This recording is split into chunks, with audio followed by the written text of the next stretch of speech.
I used to be my own biggest enemy, Chief. I used to almost romanticize that I was self-destructive. I liked being chaotic, but I never really loved myself. But now I'm like my own best friend. No matter what happens, no matter how I may get down sometimes, I always know that I'm here for myself when push comes to shove. Yes, I'm very hard on myself, but I don't think that's self-hatred. I think that's just discipline. Self-love, Chief, it's a difficult thing to achieve, and a lot of people get it wrong. Because we can't trust ourselves. That's the first thing to realize. And that's not out of a self-hatred way. I mean that we can't trust our impulses and we can't trust our brains.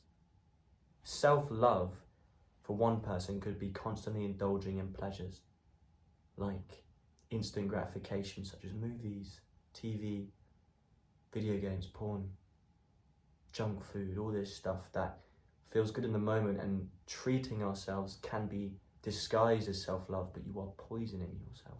That's not self-love. That's self-avoidance. You are avoiding real life by burying yourself in pleasures. I'm not saying every time you indulge in these pleasures that's what it is, but if that's what you're constantly doing, it's very likely you're hiding from something, from your self-image, from a challenge. Stop poisoning yourself. How would you treat yourself if you were to treat yourself like a best friend or a brother? When I have talks with what I consider my brother about how he can improve. I'm not saying I'm some fucking teacher gospel, I just mean we both try and help each other improve. I talk to him sternly, not out of hatred. I don't call him any names or ridicule him. But I understand that when he's in a pit, like I have been in the past, such as indulging in instant gratification or not doing as much work as he should be, I don't suggest that he treats himself, I suggest that he gets to it. Not because I want him to suffer, because I know that the success he will feel and the pride he'll feel and how good he will feel afterwards is 10 times better than any instant gratification. Imagine if you treated yourself like that. Sometimes the most inspiring talks I have is when I'm talking to my friend that I really care about. If I could channel that into myself, which I try to. It's important, Chief. Because we know this delayed gratification is so much better than instant gratification. Much like the last time I recorded one of these videos, I've spent the day relaxing.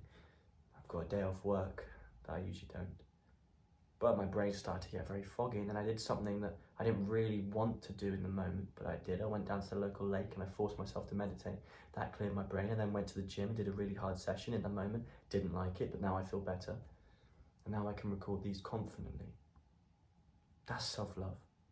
When your brain is starting to attack itself, you, instead of burying yourself in content to avoid it, treat it like a friend. Would you actively poison your friend? If he was depressed and had an issue he needed to work through, would you suggest he gets drunk every day? Would you give him a phone and say, scroll TikTok, that'll make you feel better? Don't come off TikTok? No. If you were a good friend, you'd talk with him about it. You'd suggest healthy things for him to do. So instead of burying my brain, I went out and meditated. I went to the gym because I know that's going to make me feel good. That's going to clear my mind. That's going to be working towards my goals. Self-love is healing yourself, unpoisoning yourself, and more importantly, working on yourself. You can treat yourself with self-love, but only if it's justified. For instance, say you've had a really, really productive day and you want to indulge in a little bit of pleasure, and you've done everything you can in the day, sure. As long as it's not going to poison your results and your progress and your purpose. As long as it's a conscious decision to treat yourself, not a subconscious impulse, then sure, that can sometimes be self-love. But more often than not, it's not. And you know that, Chief. Because when you love yourself, you're confident in yourself. And when you're confident in yourself, you respect yourself. And that all comes from working on yourself, because respect needs to be earned. Not just with other people, with yourself. Because your subconscious isn't stupid, Chief. It knows you. You can say all the shit you want. You can look in the mirror and say you're going to do this, this and that. But until you prove to your subconscious that you are a hard worker, it won't believe you. It won't believe you even if you have one day of good work. You have to prove it over time. Being durable. Being malleable.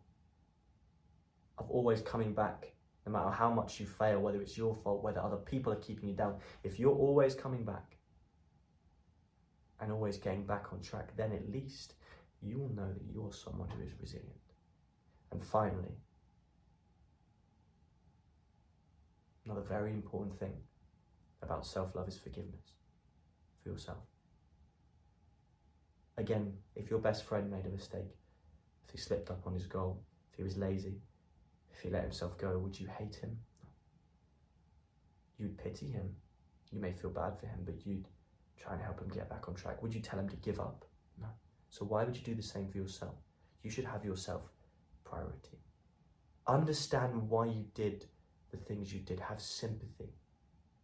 Because no one else has the problems you do. There may be someone with worse problems. There's always someone with worse problems. Doesn't mean yours aren't valid. And that doesn't mean you should pity yourself too much. But understand your problems. Understand why you fucked up. Be cold and calculated. Be pragmatic. Understand how you can do better. But do that without hating yourself. Look at it as an experiment. Say, okay, I fucked up here. I don't feel great about that. And you should feel a little shit. Only enough to make a difference. But don't hate yourself. Don't loathe yourself. Just strive to do better. In the name of loving yourself. Because you are there for yourself like a friend. Okay, Chief? Learn to be there for yourself. And you will become unstoppable. I appreciate you. Thank you for constantly showing up here. Share this video to someone if they need to see it. Always appreciate your comments and just stay hustling, okay? Love you, bro. Say less. Do more.